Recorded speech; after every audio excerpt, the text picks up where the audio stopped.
closing our session today. She's going to come forward and do that. So this is the Revd Dr Jo Cox-Darling, presbyter, practical theologian, and author of the book that some of you will have found upstairs on the table of resources.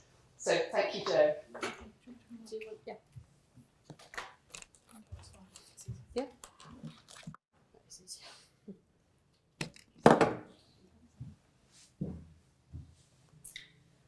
Yesterday, my 5-year-old daughter had an accident at school. My husband took the phone call, and she now has the indignity of her very first black eye and some very impressive scratches down her face. As she snuggled into me last night, evicting my husband to the sofa, she whispered, "I love you, Mummy. It'll be okay, won't it?" Last weekend was our local city pride festival and parade, and I stood talking to one teenager dressed head to toe in black, thick eyeliner, deep lipstick. We talked about the weather, the bands she was looking forward to playing on stage.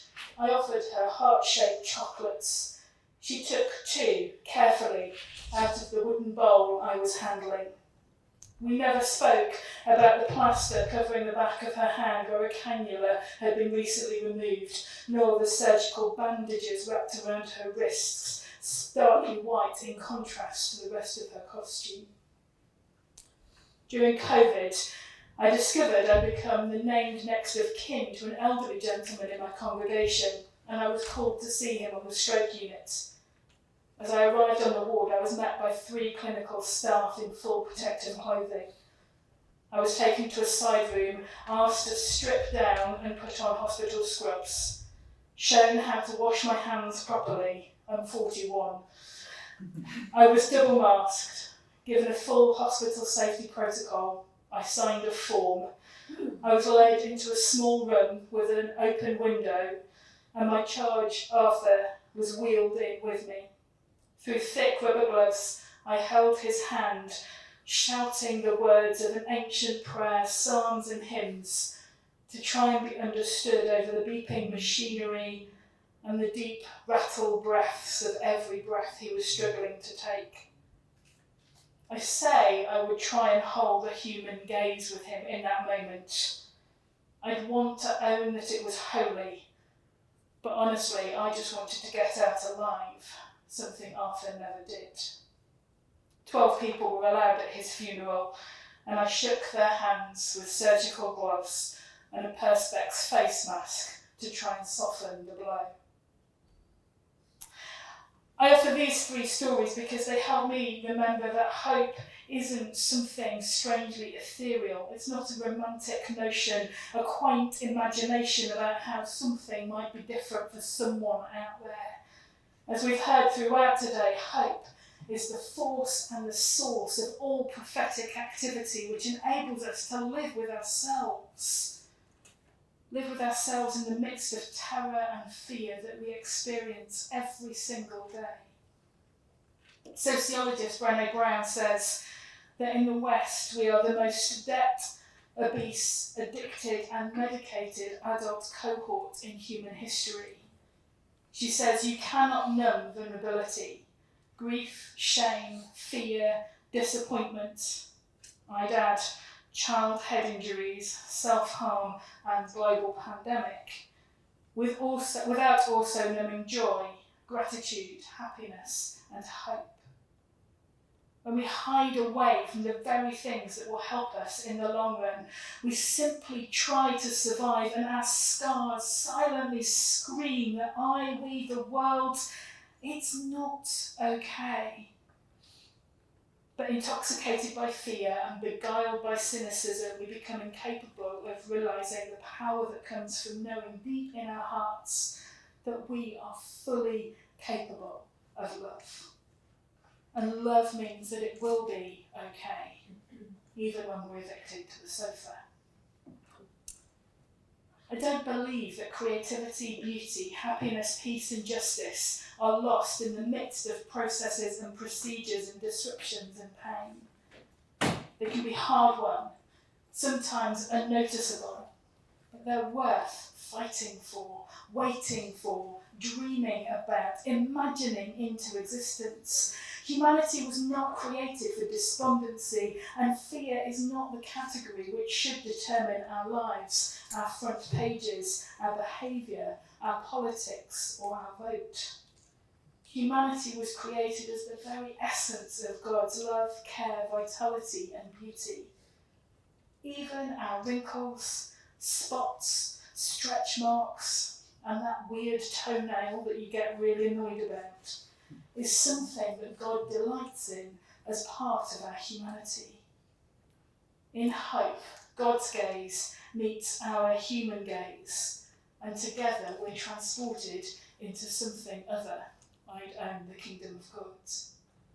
Hope helps us to reset fear, blame, cynicism and pain by inviting us to live gracefully, beautifully, patiently in our space, in our experience, with each moment, and then to choose to actively participate in building on them for the future. Hope encourages action where others lean into apathy. It challenges meaninglessness with a desperate sense of purpose. When we're tempted to live small, cynical, despairing lives, hope reminds us that we have a vocation, an invitation to speak up, act up, listen up, and get up again and again and again and again. We catch glimpses of hope in our peripheral vision when we are all out, and when our inertia, melancholy, ambivalence, or pain wins. We hear hope, especially during the Euros, cheering on our team at yet another penalty shootout. We trust hope as couples say, "I do," before family and friends, and we lean into whatever version of happily ever after we're living out right now. We cling to hope in hospital wards and consulting rooms as we await diagnoses, prescriptions and plans. Hope fights. It doesn't take sides, or maybe it fights for both sides. Where is hope in conflict? Whose side is it on? We long for hope, watching for what remains beneath our own woundedness, our scars telling stories we prefer to remain unhidden, but hope speaks the truths of palpable violence, because speaking can be action in itself, enough for now. Hope is weaving and recrafting a new future out of an ancient past which demands our participation, not our manipulation. Hope lifts our gaze to the stars and watches as Bevan and Oded fly through the universe. Hope is living faithfully in the present, striving for the best of a future as yet unknown, that grit between the now and the not yet. Hope is more than wish fulfillment or certainty. It's that dynamic biodiversity. Hope is God's co-conspirator in the holy triptych of faith, hope and love. Love being the defining characteristic of all three. Hope's power comes in its place alongside and with the powerless. Paradoxically, hope has nothing and everything to do with us, and ultimately rests with God's, the life giver, the pain bearer and the love maker. It's been encouraging to our bump-headed, hidden scar post-COVID world to pause today and to be challenged by hope, to be challenged to be hopeful, and to challenge hope to come and give it a little bit more. So I want us also to say thank you. Thank you to Rachel for literally stretching us this morning, embodying our feet with that golden thread. For Oded, for enabling us to visualise hope graphically. I was so proud of that pun. For Bender, for sacred speaking of violent truths, gently offering us your heart-to-heart contribution. Tazim, for inviting us to hope again in the power of atomic habits which plant peace. for Bevan, for naming institutional racism and situational injustices, honouring that journey towards repentance and forgiveness, which is not the same as forgetting. For Heather, deliberately giving us permission to name how we're feeling, and for that to be okay.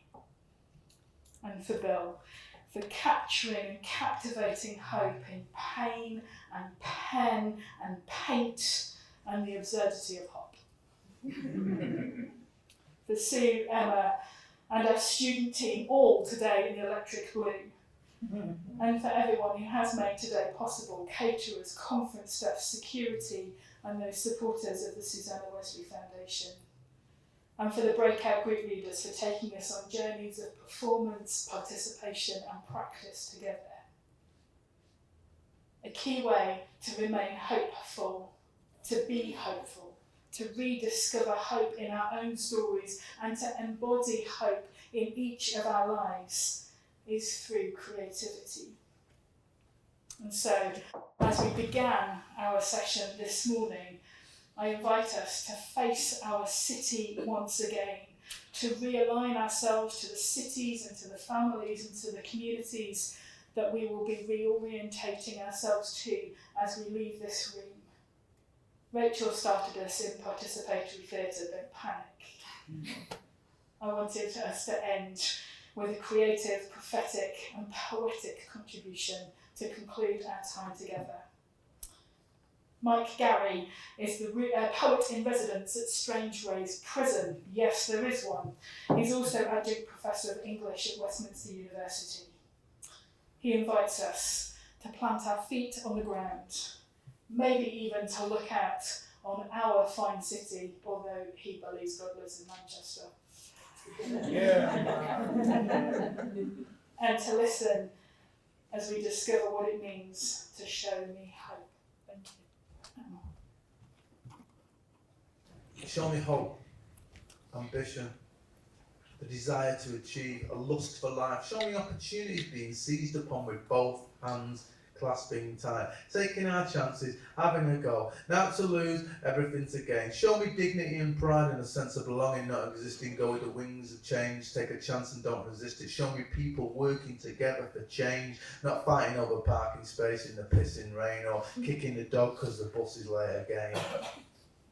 Show me rebuilding without buildings and the regeneration of generations of generations of generations of underachievement. Show me people living honestly and free. Show me fathers taking responsibility, not ducking and diving, dodging and weaving, dodgy dealing. Show me dads sat with the kids reading, not red in the face from the ball and screaming because a dog or a horse or a goal didn't come in.